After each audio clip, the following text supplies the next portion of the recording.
Good morning అండి అందరికీ. This is Ramana. Welcome back to my channel.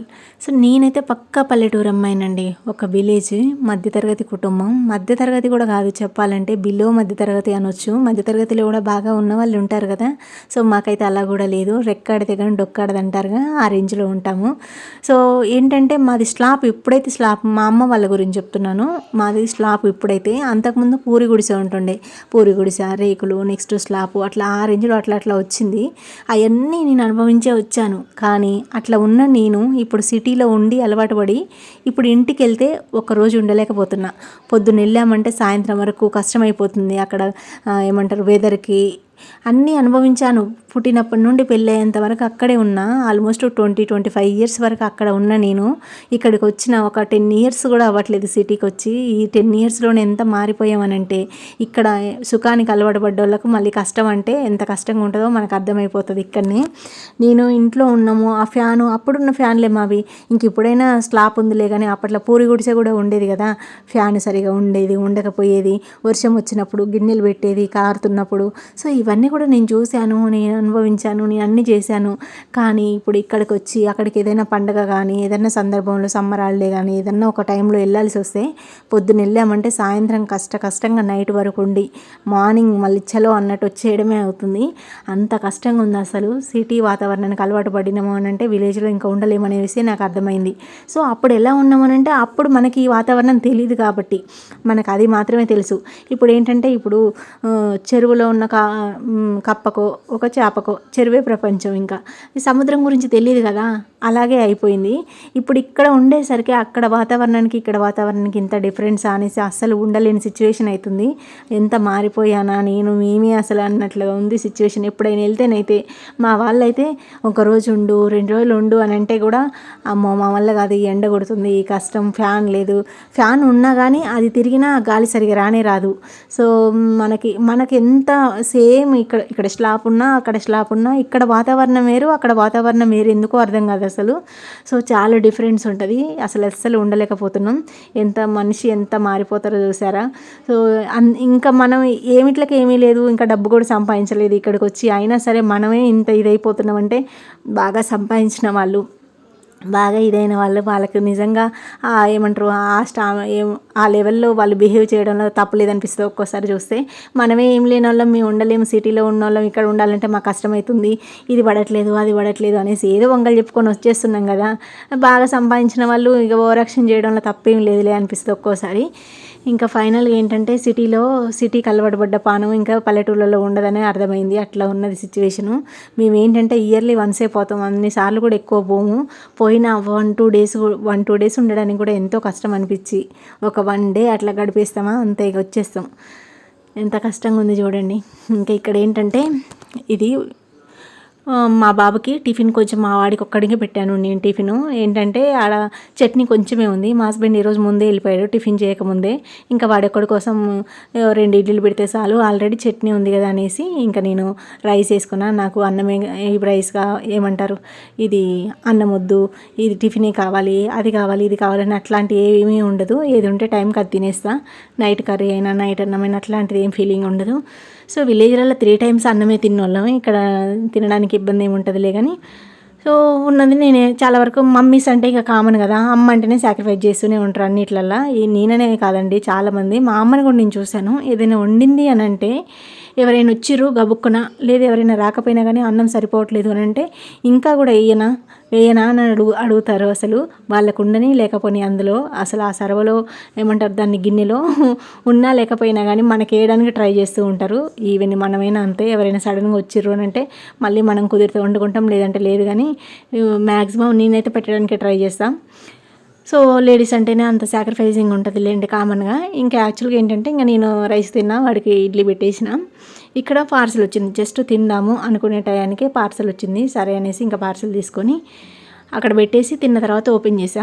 ఏంటంటే చాలా డేస్ అవుతుంది వాషింగ్ మిషన్ క్లీన్ చేయకపోవడం వల్ల అసలు ఎంత అంటే, ఒకటి ఏదైనా చచ్చిపోతే ఎంత కంపు స్మెల్ వస్తుందో, రబ్బర్ అంత ఘోరంగా స్మెల్ వస్తుంది అసలు. చాలా డేస్ అవుతుంది క్లీన్ చేయక. సో అందుకోసమనే బుక్ చేశాను. మాకు ఇక్కడ దగ్గరలో ఉందిలే కానీ ఎల్జీ షోరూము. మా ఆయన చాలా డేస్ అవుతుంది మర్చిపోతుంటే తీసుకురావట్లేదు. సరే అనేసి ఇంకా ఆన్లైన్ పెట్టిన. దాంతోపాటు ఇంకా నాది కూడా ఒక సీరం ఐటమ్ ఒకటి ఉంది, అది పెట్టేసిన. సో ఇక్కడ క్లీన్ చేయడానికి నేను పడ్డ కష్టం అయితే అసలు ఏంటంటే అసలు ఆ ఎక్స్ప్రెషన్స్ అవన్నీ నేను వీడియో షూట్ చేసినాక ఇప్పుడు చూస్తే వాయిస్ ఓవర్ ఇచ్చే టైంలో చూస్తే ఎంత ఫన్నీగా అనిపించిందంటే ఎందుకు అంత బలంగా ఏదో దయ్యం పట్టిన దానిలాగా బిహేవ్ చేశాను అసలు. చూడండి మధ్యలో రబ్బర్కి ఆ స్టీల్ దానికి టబ్బు దగ్గర అది వెళ్ళట్లేదు, చెయ్యి అది లోపలికి వెళ్ళట్లేదు క్లీన్ చేద్దామంటే సరిగా.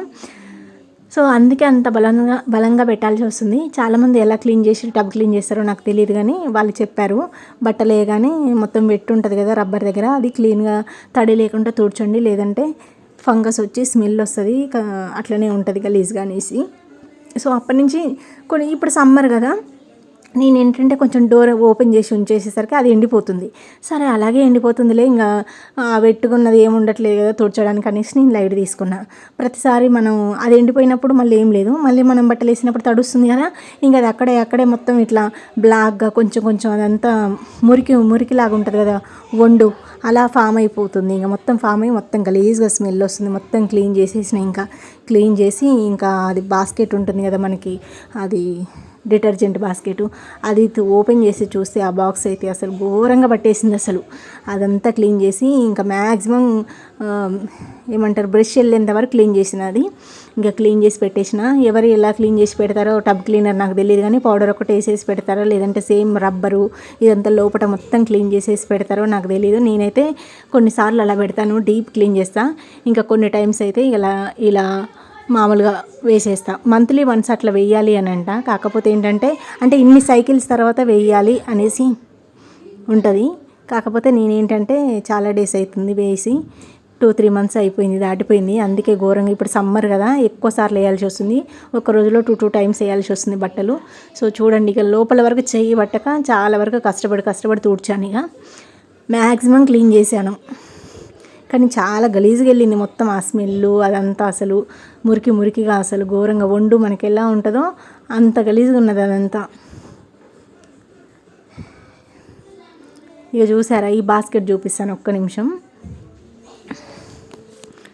అసలు ఇది చూడడానికి పైన బాగానే ఉంది, కానీ లోపల చూడండి అసలు నేనైతే షాక్. అసలు పైన పోస్తున్నా కానీ లోపల ఇంత ఘోరంగా ఉందా, అసలు ఎందుకు ఇన్ని రోజులు నేను చూడలేదా అంటే, మనం ముందు సైడ్ ఇటు సైడే ఉంటుంది కదా, మనం అటు సైడే చూస్తున్నాం, దీనికి క్లాత్ పెట్టి తుడిస్తే అయ్యే పని కాదులే అని నాకు అర్థమైంది. ఇంకా అనేసి ఇక బ్రష్ బయటికి వెళ్ళేసి బయట పెట్టేసి బ్రష్ ఇదంతా పెట్టేసి చిన్న పుల్లలు కట్టెలు అవన్నీ ఉంటాయి కదా, అలాంటి దాంతో కొంచెం లోపల వెళ్ళేంత దాకా ట్రై చేశాను.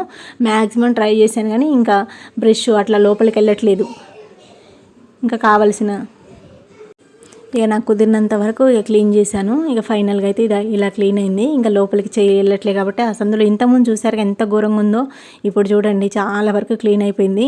నాకు అసలు అంతగానం పేరుకుపోయిందని అసలు నేను చూసుకోలేదు. అసలు ఎవరైనా అసలు ఎంత ఘోరంగా అసలు నాకు అనిపించింది. అసలు నేను ఎవరైనా వాడుతూ ఎన్ని రోజులు అవుతుంది, ఎన్ని సంవత్సరాలు అవుతుంది అమ్మ ఇది క్లీన్ చేయక అన్నట్టుగా అనుకుంటారు ఎవరైనా చూస్తే అనిపించింది. అసలు లాస్ట్ టైం క్లీన్ చేసినప్పుడు తీసాను, కానీ మరి ఇక్కడ మనం ఏంటంటే ఇక్కడనే ఓపెన్ చేసి ఇట్లనే వేసేస్తాం కదా ఇక్కడ లిక్విడ్. సో నేను కూడా అట్లనే వేసేసరికి ఫ్రంట్ సైడ్ అటు బ్యాక్ సైడ్ అంత ఘోరంగా పట్టేస్తుందని నేను అనుకోలేదు. తీరా చూసేసరికి నేనైతే షాక్ అసలు. ఇక మొత్తం ఒక ప్యాకెట్ అంతా మ్యాక్సిమం నేను ఎప్పుడు వేసినా ఫుల్ ప్యాకెట్ వేసేస్తా.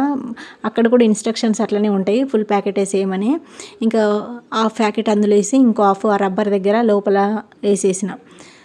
సో ఇక్కడ ఏంటంటే సాయంత్రం అయ్యేసరికి ఇంకా మంచిగా చల్లటి గాలి, ఇక వాతావరణం మబ్బు పట్టేసి చినుకులు స్టార్ట్ అయినాయి. ఇదిగో చినుకులు పడుతున్నాయి. ఇంక ఇది చినుకులు పడింది అని అంటే నాకు మళ్ళీ పెద్ద పని. అంటే ఇదంతా మొత్తం ఇక డస్ట్ పడి ఉంటుంది కదా, చినుకులు పడ్డ తర్వాత అదంతా గలీజ్గా అవుతుంది మొత్తం.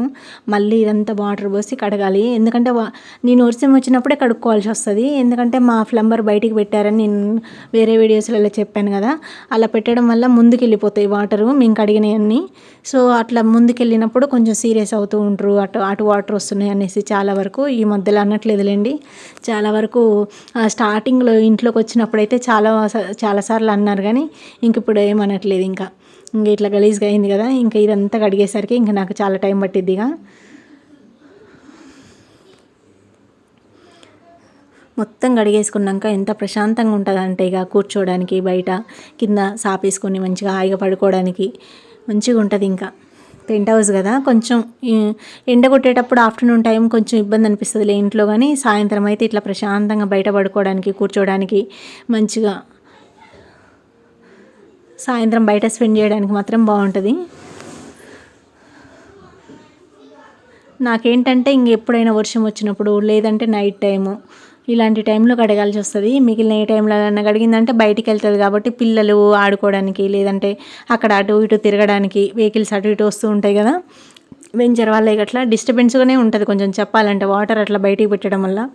ప్లంబర్ మరి అలా ఎలా పెట్టాడో నాకు అర్థం కావట్లేదు. చాలామంది వెంచర్లో మొత్తం వాళ్ళు ఏమంటారు బయటికి వెళ్ళే వాటర్, ఈ డ్రైనేజ్ వాటర్ మొత్తం బయటికి చెట్లకే పెట్టుకున్నారు. కానీ మా దగ్గర ఏంటో ఆయన ఎలా పెట్టాడో ఏంటో. మళ్ళీ నెక్స్ట్ ఏంటంటే మాకు ఓనర్ ఒకరు ఉండరు కాబట్టి ఇక మేము వాటర్ వెళ్ళినా ఏది వెళ్ళినా మమ్మల్ని ఎవరో ఒకరు అంటూనే ఉంటారు. ఓనర్ ఉంటే ఓనర్ని అడుగుతుండే, సో ఓనర్ సమాధానం చెప్తుండే, లేదంటే కడగొద్దు అనేసి తనే మాకు ఏదో ఒకటి చెప్తుండే. మ్యాక్సిమం ఎక్కడైనా ఏంటంటే క్లీన్ చేసుకోకుంటే సీరియస్ అవుతూ ఉంటారు. అంటే ఈ రోజులలో అందరూ చేసుకుంటున్నారులేండి, కానీ అమ్మ క్లీన్ చేసుకోవాలి కదా, ఇల్లు క్లీన్ చేసుకోవాలి, అటు నీట్గా పెట్టుకోవాలి, ఇటు చేయాలి అటు చేయాలి, రోజు తుడుచుకోవాలి, వారానికి ఇట్లా ముందు కడుక్కోవాలి, ఇది చేయాలి అనేసి ఓనర్స్ ఇట్లా చెప్తూ ఉంటారు, వచ్చి చూస్తూ ఉంటారు కదా. కానీ ఇక్కడ ఏంటంటే మనం ఎన్నిసార్లు కడుక్కుందామని ట్రై చేసినా కానీ ఇక్కడ కడిగే పరిస్థితి లేదు అసలు. మనం నీట్గా పెట్టుకుందామన్నా అట్లాంటి సిచ్యువేషన్ ఉంటుంది ఇక్కడ. ఓనర్స్ కంటే పక్కన వాళ్ళతో తిట్లు పడాల్సి వస్తుంది ఇక్కడ. అట్లా ఉంది మా సిచ్యువేషను.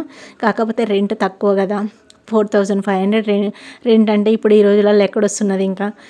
సో మంచిగా సింగిల్ బెడ్రూమ్, డిస్టర్బెన్సెస్ ఉండదు, ఓనర్స్ ఉండరు, సో అంత మనదే కాబట్టి. కాకపోతే అప్పుడప్పుడు ఇట్లాంటప్పుడు కడిగినప్పుడు కొన్నిసార్లు ఇబ్బంది అవుతుంది. ఇంకా మిగిలిన ఏ టైంలో ఏ డిస్టర్బెన్స్ ఉండదు మాకు. కింద వాళ్ళు బాగానే ఉంటారు. కింద మేము ముగ్గురం రెంటర్సే కాబట్టి మంచి కమ్యూనికేషనే ఉంటుంది, ఎవరి వల్ల ఏ ఇబ్బందులు ఉండవు. సో ఫైనల్గా అయితే ఈ డే ఇలా గడిచింది. వ్లాగ్స్ చేస్తున్నప్పుడు అర్థమవుతుంది, వామ్మో ఇంత పని చేస్తున్నానా నేను కూడా. అంటే ఇంట్లోనే ఉంటున్నాం అనుకుంటాం కదా మీ ముగ్గురం, ఏం పనులు ఉంటాయి మాకు అనిపిస్తుంది కదా. తీరా చూస్తే అసలు పొద్దు నుంచి సాయంత్రం వరకు ఏదో ఒక వర్క్ ఉంటూనే ఉంటుంది. లేడీస్ అన్నాక ఇంకా కామనే కదా.